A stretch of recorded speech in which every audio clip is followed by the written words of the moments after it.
A body of water is considered impaired if it fails to meet one or more water quality standards.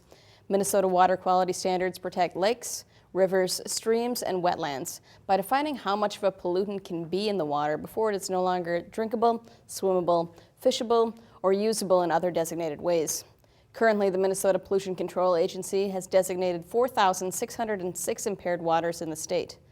In Circle Pines, a group of civic partners are working to get Golden Lake off that list. Here's Ben with more. Golden Lake in Circle Pines has had water quality issues for years. Different fixes have been tried, but to date, nothing has been able to solve the problems that have led to the lake's murky water and large algae blooms. Golden Lake, it's a lake that the Watershed District has spent quite a bit of effort on over the years, working with our partners, Circle Pines, Lexington, Blaine, other cities. It's a lake that is on the state's impaired waters list for excess phosphorus. The water has a lot of a tint to it, a lot of stain to it, coming from being up in peat bogs and places up north as it makes its way here. That and a lot of weed growth because of the excess phosphorus in the lake. Now, armed with a nearly $500,000 clean water grant from the Minnesota Legacy Funds, the city of Circle Pines has teamed up with Rice Creek Watershed District and the Anoka Conservation District on a project that they believe will clean up Golden Lake. The goal for this project is to reduce that load of phosphorus. So over the long run, this project combined with some of the other efforts that we've undertaken, hopefully we'll start to see that water clear up a little bit and the algae blooms won't be quite so bad. An iron-enhanced sand filter will be built to filter the excess phosphorus out of the water before it flows into Golden Lake. We got the grant to build this iron-enhanced sand filter, which will remove 84% of the phosphorus feeding into the lake. The filter, when it's done, is going to look a little bit like a sand zen garden up on land, or a beach if that's level and flat up on the ground. It's not going to be exciting to look at. People might wonder, why is there beach sand? Is there supposed to be a volleyball net there or something, because it's missing something? But the way it's going to function is there are these large pumps, kind of like we have pumps when you have, septic systems and whatnot. It's pumping water out of this stormwater treatment pond and through a filter system that's designed to take the dissolved phosphorus out of that water. Dissolved phosphorus is the biggest challenge. That's the stuff that's the hardest to get at. And in Minnesota, at the University of Minnesota, St. Anthony Falls Lab, they developed what they call the Minnesota filter.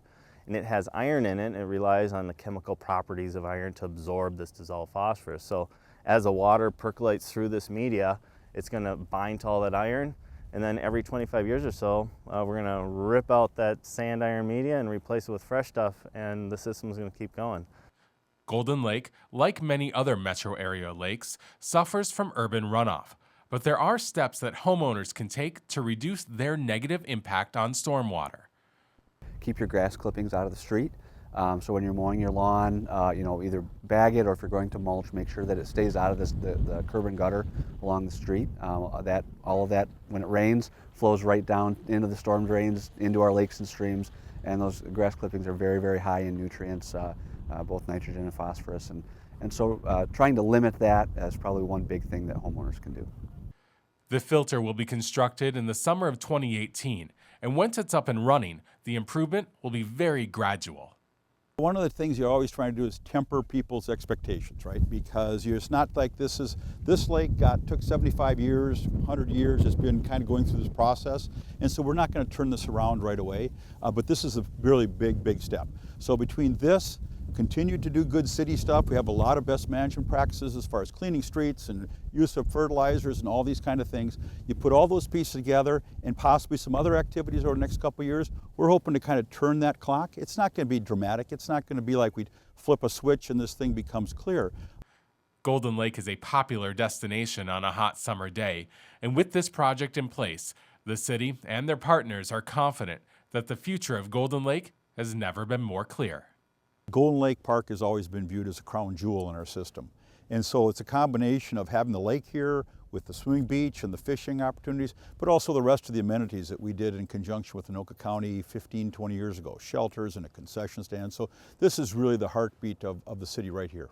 This isn't making a little bit of a difference to this lake, it's actually planned to make a big difference. We're seeing a lot more use of kayaks and canoes and things in the lake, so it's really getting great when more and more people come. And they're not just from Circle Pines. I mean, they're from all over the area that use this lake when they want to go, in a sense, have a lake experience and go swimming, but they don't have a cabin up north. And so this is a perfect place for them to show up. For North Metro TV News, Ben Hale reporting. For more information about impaired waters across Minnesota, visit northmetrotv.com and click on News.